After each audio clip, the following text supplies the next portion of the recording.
Xullas tasavvur qilib ko'ring, siz bitta ishga kirdingiz va sizni ishga olgan boshliq sizga ustoz bo'ldi, sekin-sekin pog'onaga ko'tarildingiz. Oradan 2-3 yil vaqt o'tdi va siz o'sha soha orqali deyarli sizni xalq tanidi, deyarli odamlar tanidi va hamma narsaga erishib olmadingiz-ku, lekin ma'lum bir narsalarga erishdingiz sizni tengdoshlaringizga qaraganda. Kerakli narsa siz experience'ga orttirdingiz. Ya'ni uncha-muncha odam pulga sotib olmaydigan narsani siz tekinga o'rgandingiz ustozingiz yonida. Va o'sha ustozingiz payti kelyapti. Siz ustozingizdan so'rayapsiz, menga pata bering, ya'ni menga oq fotiha bering, men o'zim ishimni qilaman. Shu sohada o'zim yakka qilmoqchiman. Deysiz va sizga fotiha beradi.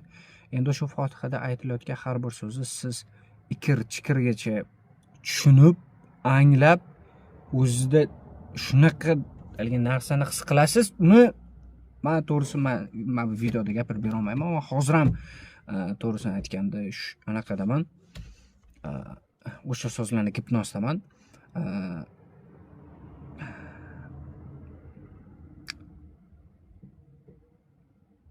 Men sizlarga boshqa gap gapira olmayman.